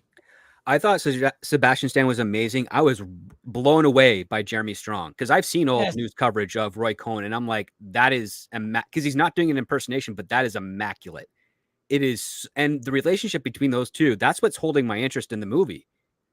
Because Donald Trump is the apprentice to Roy Cohn, and Cohn is doing what he is. He's got, he doesn't jive with Fred Trump, the dad, but he's definitely kind of putting himself in that mentor figure for Don. And then Don, we see him kind of get the inflated ego, unravel a little bit, but then try to hold on to the relationship with Roy when he kind of figures out what's going on, because this also takes place a big part during the AIDS issue as well. And that plays into it. And you kind of see, it's not necessarily a deconstruction of Trump as a character. It's just kind of an exploration as to what he's done and a little bit of the motivations behind it, and how he had this authentic motivation. It's like New York City is as a crap hole at this point. I want to take advantage of that and make it better. And I dug the story, and I really liked what was it, Maria Bakalova? She was great as Ivana. We have I have Trump's response. I have it right here, Alan. You have it? Okay. Do you have the tweet or do you have the article? It's an article. The tweet is this is from Deadline. Donald Trump rails about the Apprentice movie. Director Ali Abbasi tells ex-POTUS, "I'm available to talk further if you want." Alan, if you would read the post, I assume it's on. Yeah. So this is from True Social. Donald J. Trump says, "A fake and classless movie written about me called The Apprentice. Do they ever have the right to use that name without my approval?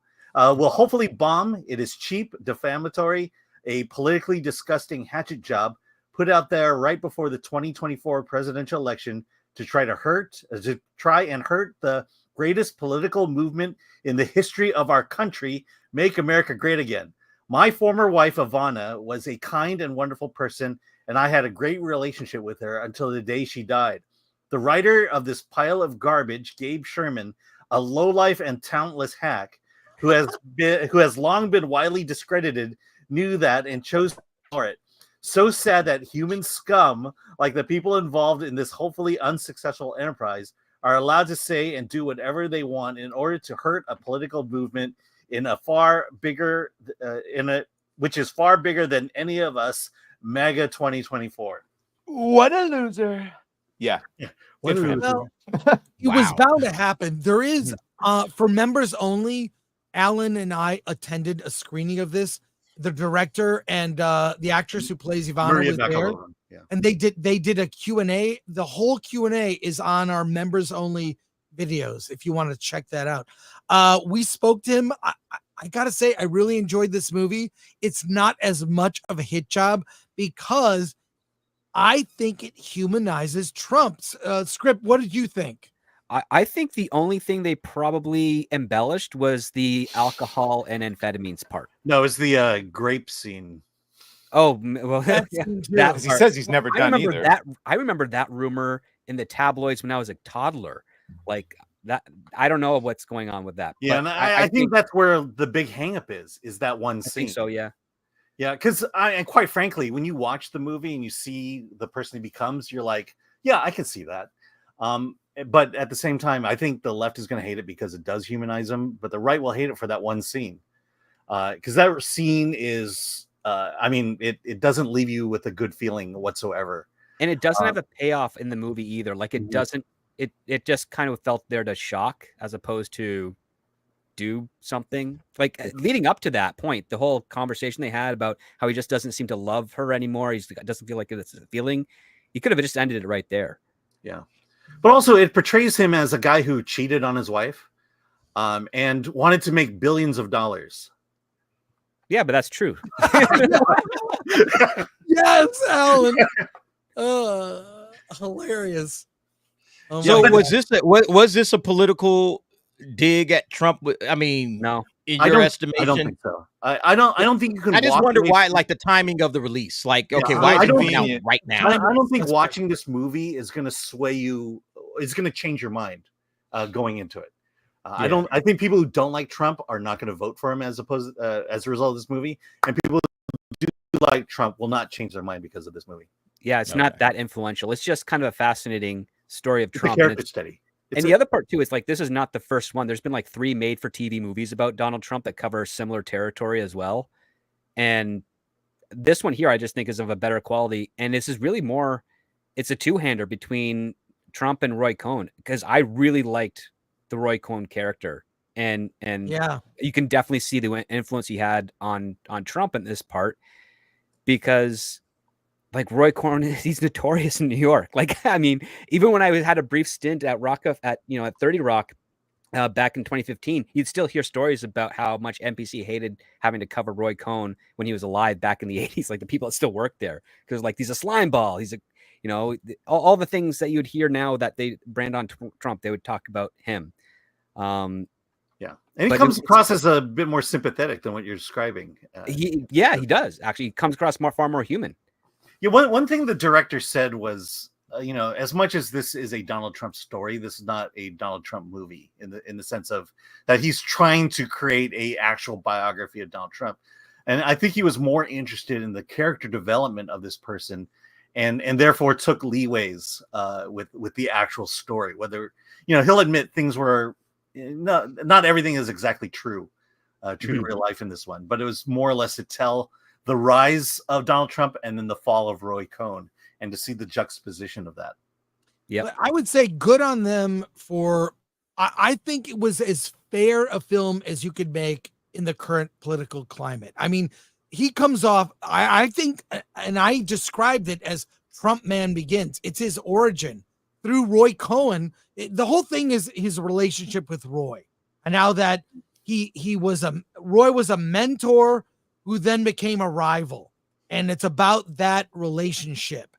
And it's very complex. And the way Sebastian Stan portrayed Trump was very, and the way he's shown is sympathetic. You see him as a guy trying to collect rent from people, getting like abused by his tenants, like getting shit on in the press. And Roy Cohn builds him up to be the Trump that, we know. Right? A guy that never apologizes. That's a big thing in the movie.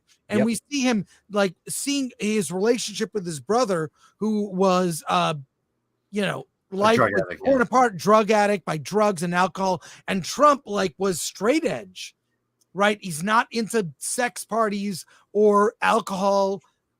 He gets sick at one point when he drinks alcohol. Like he's kind of just a straight edge normal guy.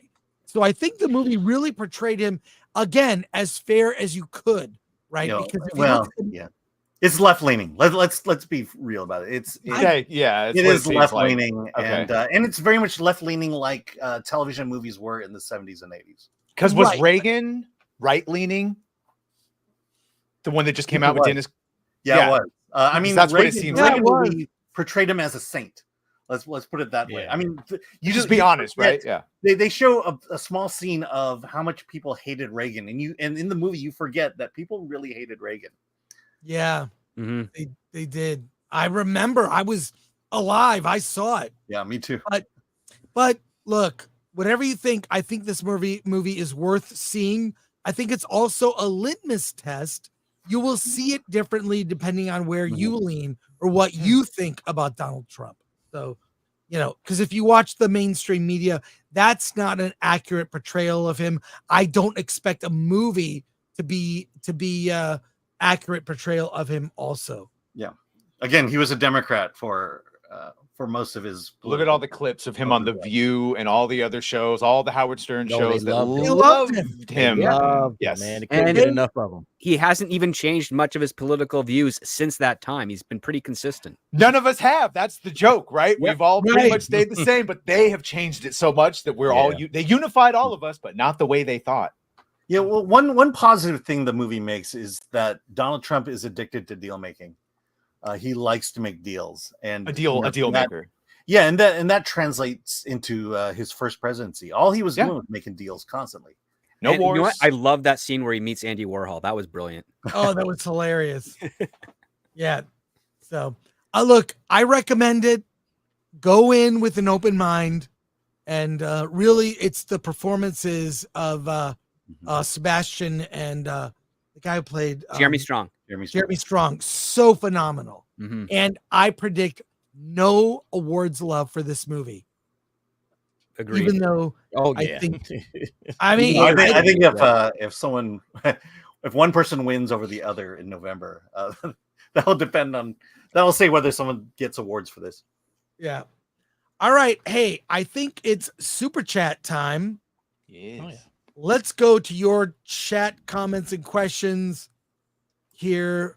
We'll start from the top. And thank you to everyone in the chat. And I want to say also to everyone, Happy Columbus Day. Happy Columbus Day. To all my, I wore this shirt because I know we have Italian friends in the audience. So shout out to all the Italians. We wouldn't be here having this conversation without our Italian friends and without Chris Columbus. So I wear this shirt in tribute. Yeah. Some people will take that the wrong way. What's funny is my co-host is both Italian and an indigenous person, and so he is at odds of which should he call it Columbus Day? Should he not? Either way, happy Thanksgiving Day, Canadian Thanksgiving. Yeah. And also Italians stole food from us. So. The noodles for sure. Hey, thank you for inventing pizza. Yeah. Yes. Okay. History's All right. complicated. You know? Very complicated, Yeah. Mike. History Yeah. is complicated, folks. They gave us smallpox, but we also got pizza. Yeah. You take the good, you take the bad. Okay. All right, let's start here. Connor Dorian, Charlie Manx for 5. What are your thoughts on episode 4 of The Penguin? Chris hasn't seen it. I thought it was a Haven't 10 seen out of it? 10. Go ahead. 10 out of 10. It did everything I think Joker wanted to do of what it would be like in Arkham. It was Falcone centric. Is that what my understanding? Sophia. Sophia, flashback. Yeah. It's Look, she phenomenal. locked up the Phenomenal. She locks up the Emmy. She locked up an Emmy with that performance. What's funny right there, is Her and Colin for sure. What's funny is I guessed, but at the end of the last episode, I said, "I bet you this next episode will be a flashback," and it was. I just called it. I was like, they got to do this because of where the story's going. But dude, I normally don't like that because I think it's a cheap way of like trying to continue on and continue the tension and stuff. No, it was absolutely a needed episode. Masterclass. Phenomenal. It's so well done. And once again, yeah, if you're gonna do the Batman universe like this is the best way to showcase what Arkham is like and what's going on in Arkham and how corrupt Arkham is and how it makes people the way that they really are.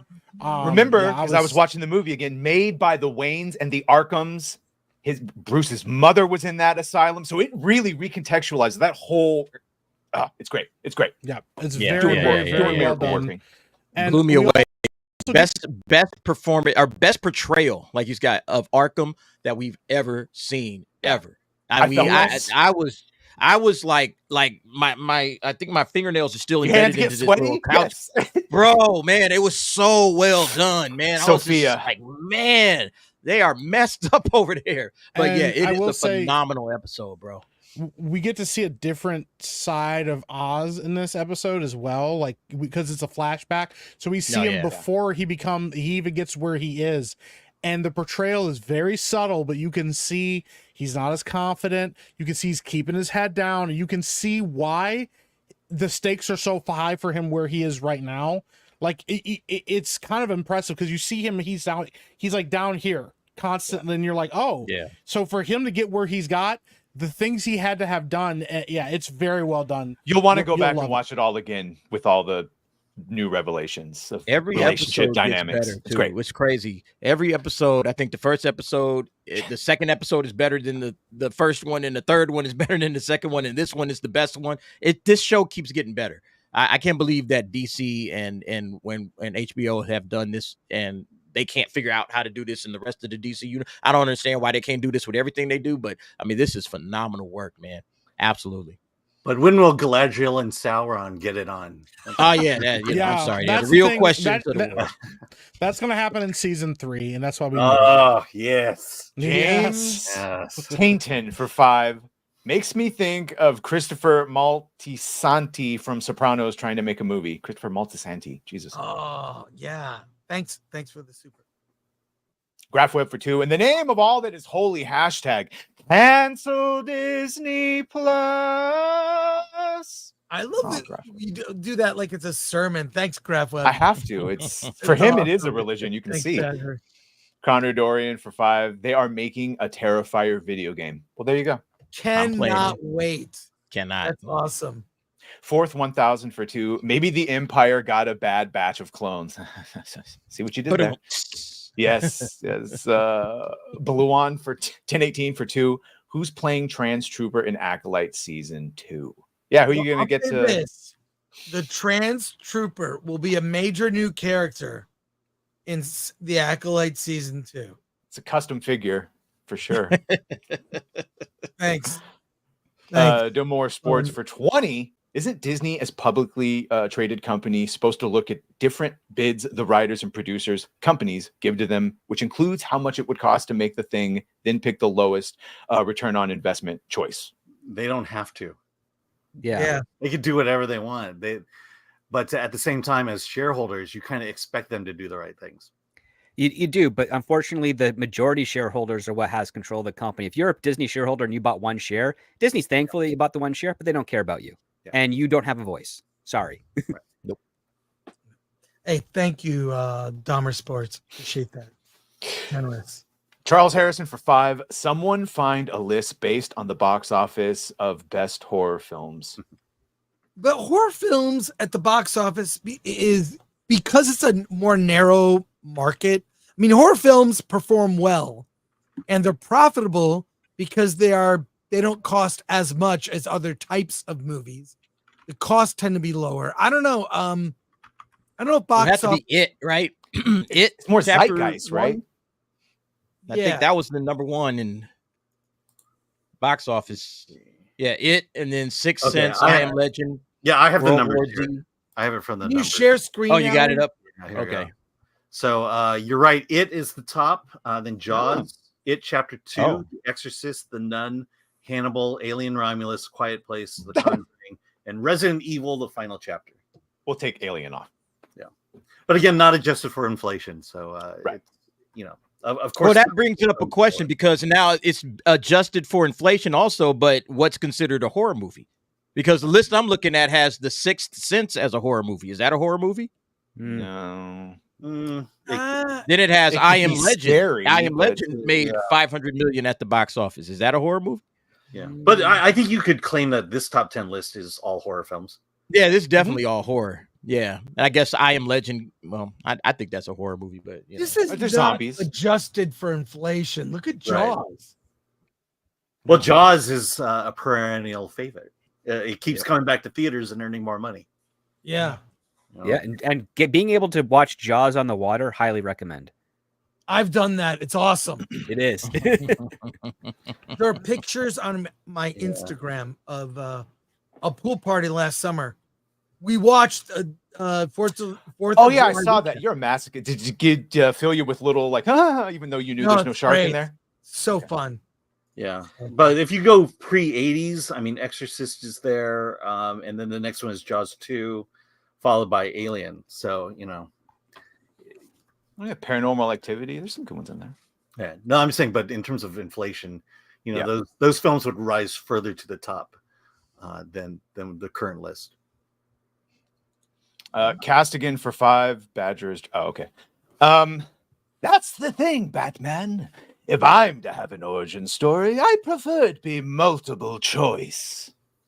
It's like you're doing the Hamill Joker. That's great. It's the only Joker I know. It's me and Troy Baker just do the Hamill version of it. Yeah, Oh, dude, I love it.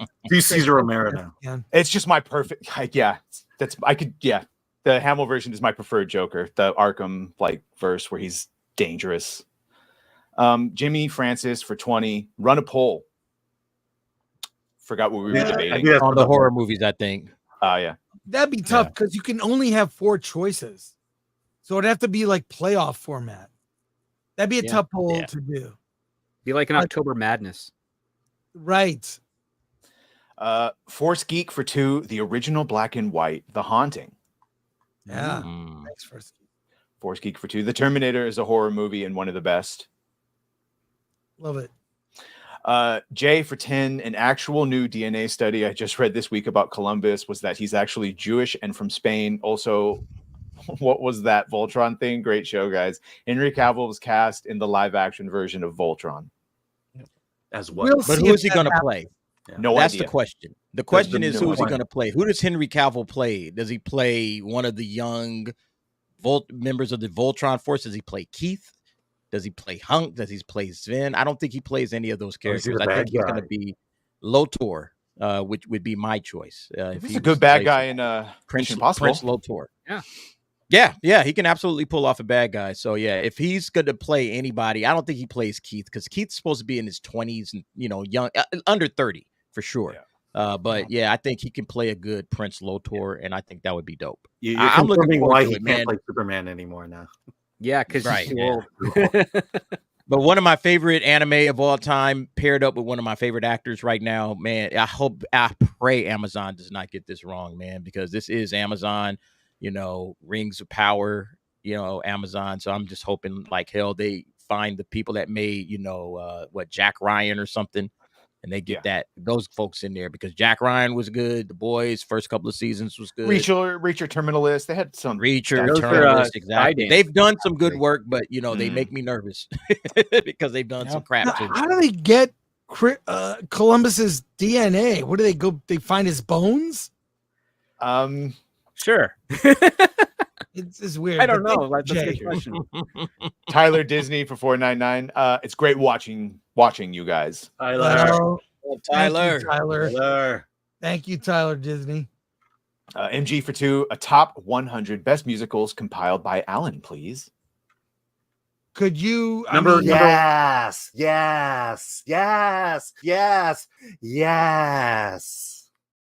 I guess 100. Number one is Singing in the Rain. Oh, okay. Oh Good wow. one. Very Okay. good one. There you go. I'm surprised. What's number 2? Number two, I'm gonna have to think. I'm gonna say Mary Poppins at the moment, but I have to think. I was about going to think Mary Poppins was your number one. it. Yeah, no, Singing in the Rain. Singing in the Rain. Okay. Say Moulin Rouge, Alan. Where's Sound of Music at? Sound of Music. It's Sound of Music's like low end of the top 10. West Side What about Story in the top Wizard of five? West Side Oz? Story is up there. West Side Wizard Story. of Oz. Wizard of Oz. Yeah, down a little further. It's The Rachel Zegler West Side Story, correct? Not that first. Look, I'll say this about the Rachel Zegler. You can't, in terms of music and dance and choreography, Spielberg nailed it. Really? It absolutely. Yeah. I didn't watch it because the there's no music is subtitles. incredible. I was The not a orchestration. fan. I like the original. Yeah, but in Oh terms wait, of did Sweeney Todd make your top 10? Sweeney Todd is definitely the best of the Sondheim musicals, except for West Side Story. Muppet Christmas Carol. Muppet. Oh, that's Yeah. up there. Alan. Even the Muppet Yeah. movie. Even the Muppet Yeah. movie. I'm not a big musical guy, but when there's Muppets involved, I'll probably watch it. So. Yeah. I'll be honest. I really have to think about it because there's a lot of good. Yeah, start Les grifting if you Miserables want to is actually not- do a list. Expect that Les Miserables is down on the list. next week on Versus. Yeah. And just a quick thing, Lord Thoth, like, share, subscribe, hit that bell for notifications. Sign up as a member. Join us on X, Discord, Rumble, and Instagram. Buy our merch at shop.filmthreat.com. We are Film Threat on everything. Links to these guys, their channels are in the description. Anything you want to plug? Anybody? Little I'll Shop be of Horrors streaming. is two. Okay. What, Can I Alan? just go check out Little the channel? Shop of Horrors is number 2. Oh, Jesus. Oh, Yeah, that's I'll a be good streaming one. right after this Badgercast. Just check the X links. Yeah. All right. Go check me out on YouTube. I'm always Yeah. around. So One more super chat. Jay for 5. They actually have the DNA remains of the son, his wife, and apparently he's a Sephardic Jew. Well, hey, they get around. God's chosen people. Well, there you go.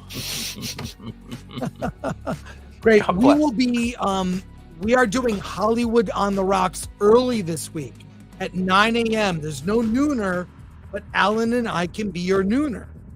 9 a.m. Wednesday. We have a special. We have the director of the documentary, The Coddling of the American Mind, is on Wednesday. Big show on Wednesday, and Friday our normal Film Threat live cast. Anyone else? Scripts on Saturday. Oh yeah, I've got Scripts on Saturdays this Saturday at 7 p.m. where we'll be tackling a horror movie script called Blood Rush, written by Andrew Ferguson, who a lot of independent filmmakers should recognize that name. Cool. All right.